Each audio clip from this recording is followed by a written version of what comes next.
Morning students, welcome to the class. In worksheet number 22, we'll learn about symmetry and rotational symmetry is our topic today. Children, some pictures look symmetrical but you do not find any line of symmetry in them. For folding, no folding can help to have coincident halves. However, by rotation about a fixed point, the picture looks exactly the same. When an object rotates, its shape and size do not change. The rotation turns an object about a fixed point. This fixed point is called the center of rotation and the angle of turning down rotation is called the angle of rotation. बच्चों कुछ figures ऐसी होती हैं जैसे आपने last time में किया था. इसको अगर आप बीच में से फोल्ड करोगे ये एग्जैक्टली हाफ में इसको कवर कर लेती है यहाँ से अगर इसको फोल्ड किया जाए. So this has line of symmetry into it. लेकिन कुछ फिगर्स ऐसी हैं जैसे जेड की आप कटिंग करो और इसको किसी भी तरीके से लाइन ऑफ सिमेट्री निकालने की कोशिश करो तो इसमें कोई लाइन ऑफ सिमेट्री नहीं मिलेगा.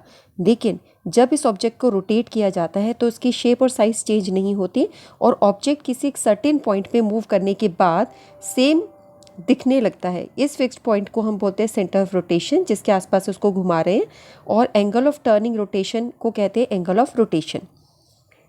Each regular polygon has as many lines of symmetry as it is side. इसको आप लर्न कर लीजिए कि जितने भी पॉलीगन्स आप रेगुलर लेंगे उसके सिमेट्री लाइन्स उतनी ही होंगी जितनी उसके साइड्स होते हैं.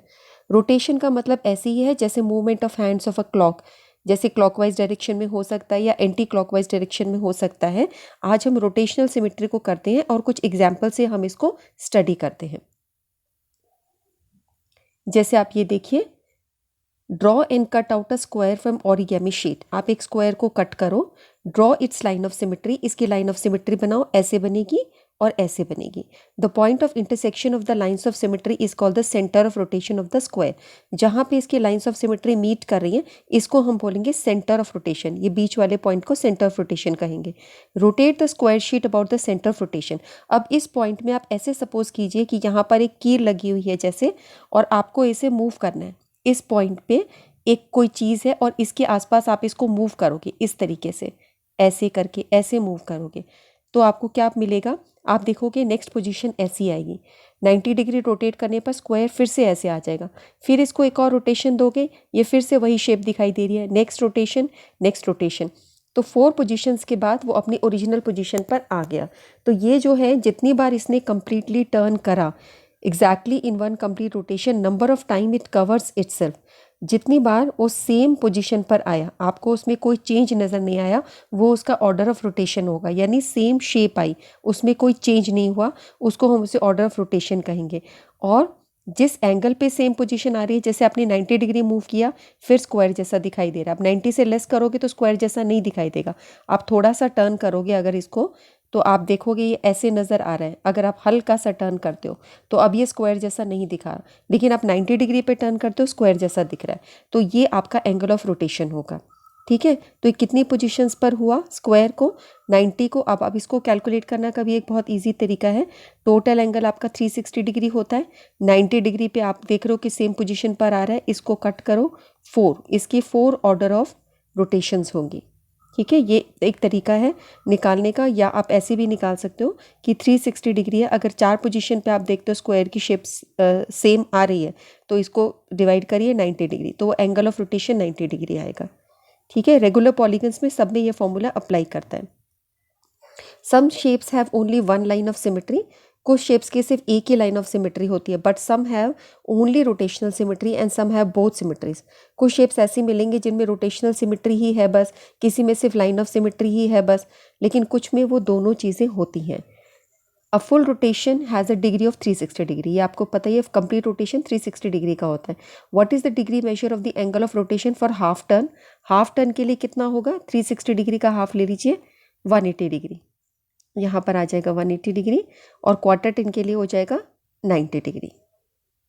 ओके, क्वार्टर का मतलब है 360 का 4th पार्ट और वो हमारा आ जाएगा 90 डिग्री. यहाँ पर हमारे पास कुछ क्वेश्चंस है. जैसे शेप दी है square, alphabet Z, alphabet S, E. Line of symmetry दी है, जैसे स्क्वायर में भी आपने करा. लाइन ऑफ सिमेट्रीज स्क्वायर्स में कितनी बन सकती हैं, 4 बन सकती हैं. सेंटर ऑफ रोटेशन कहाँ था, जहाँ पे mid points line of symmetry के मीट कर रहे थे. ये वाला आपका सेंटर ऑफ रोटेशन है। ऑर्डर ऑफ रोटेशन क्या हुआ, 4 पोजीशंस पर आपको सेम शेप मिली है सर्कल की, और एंगल ऑफ रोटेशन इसका क्या आया, 90 डिग्री।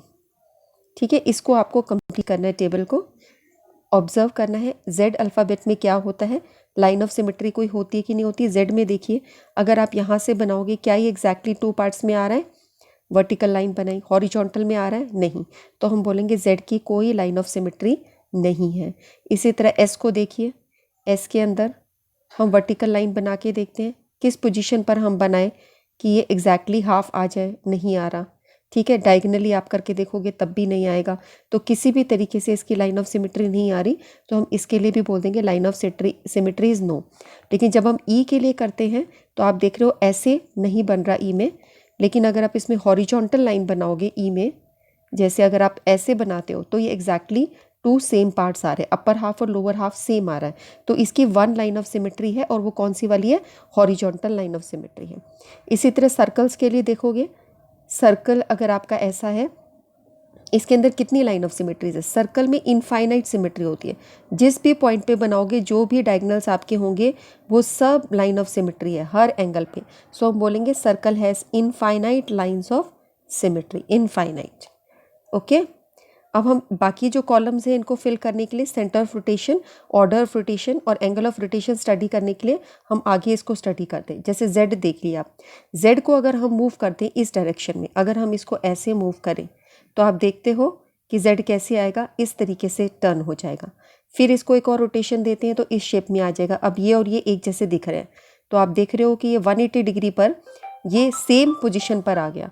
फिर आप एक इसको रोटेशन देते हो तो ये एन आ जाता है, फिर एक रोटेशन देते हो तो जेड आ जाता है। आप देख रहे हो कि सेम पोजीशन पर ये सेकेंड रोटेशन में आया, तो इसका ऑर्डर हुआ 2। ठीक है, तो हमने जेड को इस पॉइंट पर हमने सपोज किया, इसको मूव करना शुरू किया, ये हमने सेंटर पॉइंट लिया। इसी तरह अगर एस को यहाँ से रोटेट करना शुरू करते हो तो पहले पोजीशन में एस ऐसे लगेगा रोटेट करने पर, फिर ये इस शेप में आ जाएगा। आप इसको सपोज कीजिए कि जैसे यहाँ पे कोई कील है, फिक्स कर दिया आपने, और अब आप इसको घुमाने लग रहे हो, तो पहले ऐसे लगेगा, फिर ये वापस इस पोजीशन में इसके जैसा ही दिखेगा सेम, फिर ये ऐसा आ जाएगा, फिर ऐसा आ जाएगा। तो आप देख रहे हो एस पोजीशन सेम 2 बार आई। ठीक है, पूरा 360 डिग्री मूव करने पर, तो 180 डिग्री पर उसकी वही पोजीशन पर आ जाती है। ये 180 डिग्री मूव होने पर सेम आ जाता है। 90 डिग्री मूव करने पे ऐसा हुआ, और एक और 90 करने पर, यानी 180 डिग्री पर ये सेम पोजीशन में आ गया। ठीक है, तो इसका ऑर्डर हुआ 2, क्योंकि 180 डिग्री घुमाने पर सेम आया, तो एंगल ऑफ रोटेशन हुआ 180। फिर एक और 180 डिग्री घुमाने पर ये आपका सेम पोजीशन पर आ गया, तो उसका ऑर्डर कहलाया जाएगा 2। 360 डिग्री रोटेशन में कितनी बार सेम शेप उसने ली, तो यहाँ पर 1 बार 2 बार, इसलिए ऑर्डर 2। इसीलिए यहाँ पे भी 1 और 2 times is taken this same shape. इसी तरह ई में देखिए, ई को अगर हम रोटेट कर रहे हैं, पहले पोजीशन इसकी ऐसी होगी। अगर हम यहाँ पर इसको सेंटर पॉइंट लेते हैं और यहाँ से घुमाने की कोशिश करते हैं, तो ई पहले ऐसी पोजीशन लेगा, फिर और घुमाते हो, इसको घुमा दो तो ई 90 डिग्री हम घुमाते जा रहे हैं, तो अभी तक सेम पे नहीं आया, फिर और घुमा दीजिए इसको, तो ये इस तरीके से आएगा, फिर ऐसे। तो आप देख रहे हो किसी भी तरीके से पूरा 360 डिग्री मूव करने पर ही सेम पोजीशन में आया, तो उसका ऑर्डर है 1, और 360 डिग्री मूव करने पर सेम पोजीशन में आया। तो हम ये भी बोल सकते हैं इसका कोई रोटेशनल सिमेट्री नहीं है, ऐसे भी बोला जा सकता है, it has no rotational symmetry, पूरा 360 डिग्री मूव करने पर सेम पोजीशन पे आया। सर्कल को आप देखेंगे तो सर्कल हर पोजीशन पर वैसा ही दिखाई देता है। सो circle has infinite rotational symmetry, और हर एंगल पे सेम सिमेट्री इसकी आती है।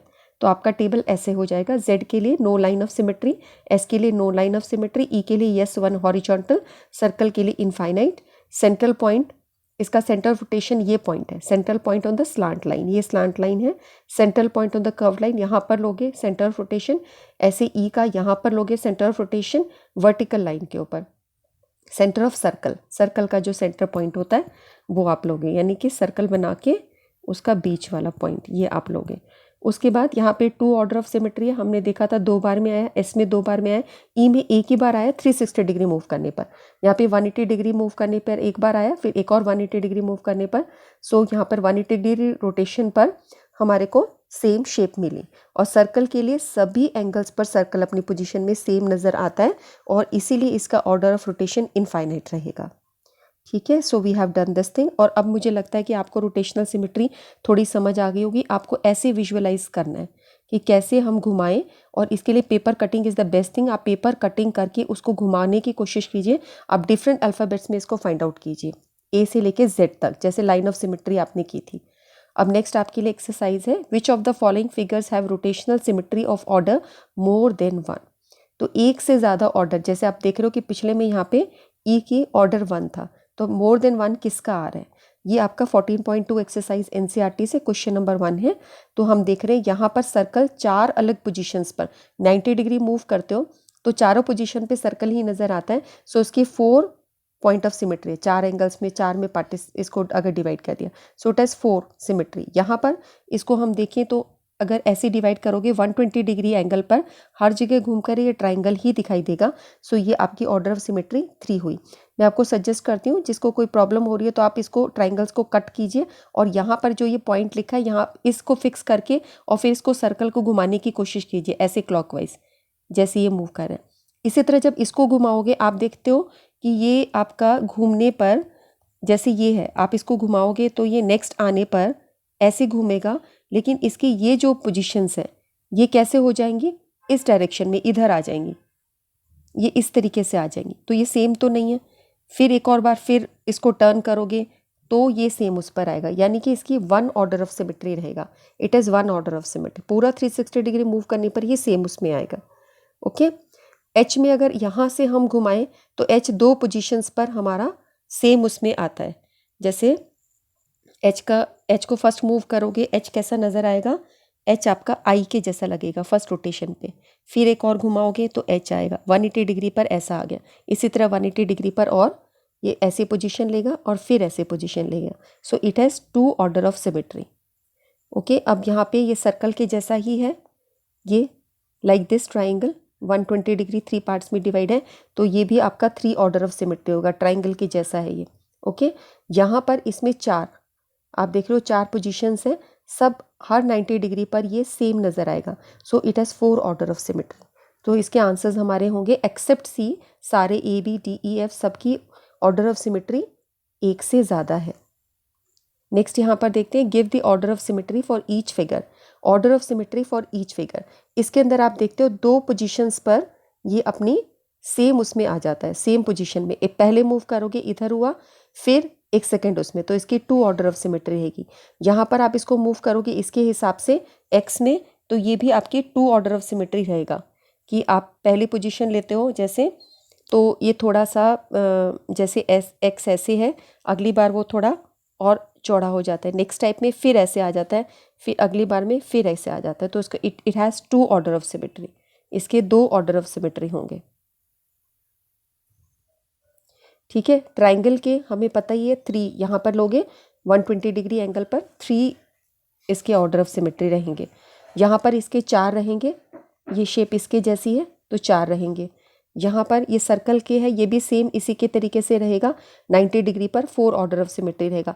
पेंटागन, जो भी आपके इस तरह के शेप्स होते हैं रेगुलर पॉलीगन, इसमें जितनी साइड्स हैं उतना ही इसका ऑर्डर ऑफ सिमेट्री आता है। सो ये पेंटागन में 5 साइड्स होते हैं तो इसके 5 ऑर्डर ऑफ सिमेट्री रहेंगे। इसी तरह आप देख रहे हो कि ये 6 ट्राइंगल्स हैं, 1 2 3 4 5 6 एक जैसे हैं, ये अलग अलग 6 पोजीशन पर सेम नज़र आएगा। So it has 6 order of symmetry. और हर एक एंगल आप देख रहे हो कि आप इसको कैसे देखोगे, अगर इससे एंगल भी पूछा जाए तो आप इस तरह से डिवाइड करके हर 60 डिग्री पर आ रहा है। इसी तरह नेक्स्ट वाला हम निकालते हैं, ये जो नज़र आ रहा है ये हमारा ट्राइंगल जैसा दिखाई दे रहा है। हर पोजीशन पर आप इसको ऐसे मूव करोगे तो 3 डिफरेंट पोजीशंस पर ये सिमिलर नज़र आएगा। So it has 3 order of symmetry. Okay. So ये सारे हमारे रोटेशनल सिमेट्री के आंसर्स हुए हैं। इसके लिए बेस्ट स्ट्रैटेजी यही रहेगी कि आप इसको विजुअलाइज करके देखें या कटिंग करके इस तरह से विजुअलाइज करो, so it will be more and more clear to you. So let us wind up this video. We'll meet again in the next worksheet. Till then, take care. Bye bye.